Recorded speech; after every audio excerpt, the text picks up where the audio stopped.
What is SUP? What does SUP mean? Hey, if you're new here, thanks for joining. I'm Julie Merrill, also known as the Paddleboarding CPA. I do lots of videos on how-tos, information, tech hacks, and more about running your business. Today I'm talking about SUP. SUP stands for Stand Up Paddleboarding or Stand Up Paddleboard. But what really is that? Stand-up paddleboard, I actually have one behind me. It's very, very similar to a surfboard, but instead of using your arms to propel yourself and paddle into a wave, in stand-up paddleboarding, you use a paddle, a single-bladed paddle like what I have right behind me. Stand-up paddleboarding started back in Hawaii, where some surfers took a paddle and realized that they could reach and get into waves that were much bigger and unattainable before without a paddle, because they had that extra power and propulsion using a paddle while surfing. But since then, stand-up paddleboarding or SUP has evolved, and now this concept of being on a board, which has been changed to be more buoyant and larger than a traditional surfboard, so you can stand up on it more easily, and also aerodynamics of the paddle and making it most efficient and for different size people and different ages. So there's a wide variety of uses now for stand-up paddleboarding aside from the traditional surfing where it began. So let's talk about how it's used today.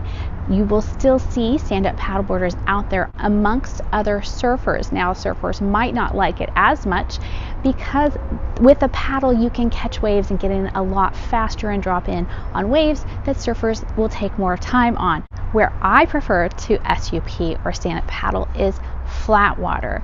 I can access lakes and calm parts of the ocean and bays and calm rivers and go out on my paddleboard and explore, be outside, reconnect with nature, reconnect with myself, with my friends, with my family, with other paddlers, and it's just an amazing experience. So flat water paddling is just expanding and a different use than your traditional surf. In fact, the techniques are very different as well. Next use for stand-up paddleboard is you will see this now because they have them on every coast, and that is SUP races. And for races, you will see the extremes from elite athletes who are sponsored by brands to travel the world and race on those boards, to the everyday paddler who is out competing in local weekend races for a mile, sometimes even 5K or 10K on flat water, or even going into the ocean. So there's a variety of different races now, and that becomes its own category of stand-up paddle. Now, who has heard of SUP yoga? Have you heard of Pilates on the paddleboard? Fitness instructors have now taken hold of stand-up paddleboarding and its passion for taking fitness outside and on the water, adding a whole level of complexity by basically adding an unstable surface while doing yoga and fitness out on the water. Now, even with the fitness on the paddleboard, that has evolved, and you see it now indoor in pools. So you might see the traditional stand-up paddleboard either in a rigid, a hardboard, or in an inflatable inside pools, teaching fitness classes year-round, so you don't have to worry about the weather and other things that kind of limit your time on the water in certain areas.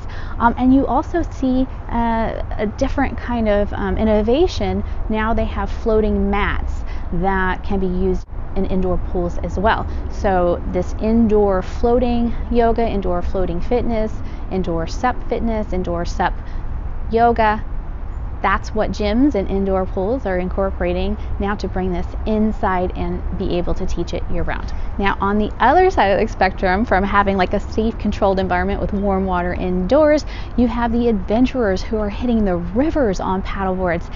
And of course, there's some rivers that are flat and have areas that are flat water, but there are also white water. And so you're taking those extreme athletes who have maybe come from the whitewater rafting or just want to take their paddleboard out into whitewater, and you have river SUP, river stand-up paddleboarding.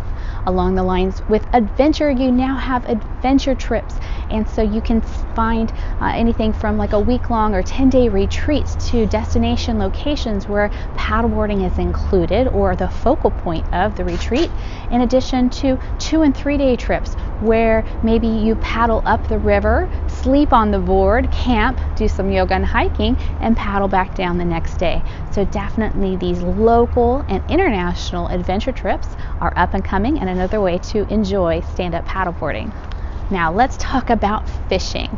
So kayaking has kind of evolved to have now people fishing out of kayaks. So it made sense that stand-up paddleboarding made the same evolution. Now some board brands are specializing in having fishing pole attachments and different ways to hook on a cooler and a seat. Like boat boards, they have a cooler and attachment where you can sit on it so that you can paddle out to areas to fish and have attachments for fishing.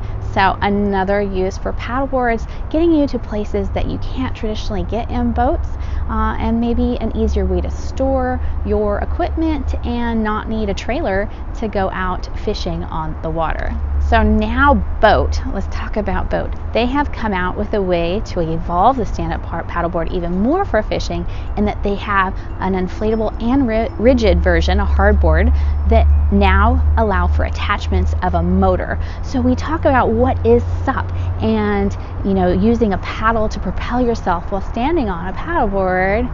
Now that there's a motor involved and an additional attachment, is that still stand-up paddleboarding? I ask you, what do you think? Leave a comment below. Do any of these activities on a stand-up paddleboard, on a SUP if you're in Italy or Spain, sound intriguing to you? If so, what SUP use will you explore? Let us know below, and which of these maybe you've tried in the past and you liked or you prefer. Would love to hear from you. As with all my videos, I have more detailed and links in the description below, so you can always look at the description and find out more information and ways to follow me. I'm at Paddleboarding CPA on Facebook and Instagram. And I have a podcast, the Paddleboarding CPA, or you can go to my website, juliemerrill.me. Thanks for watching. I hope that answered your question of what is SUP.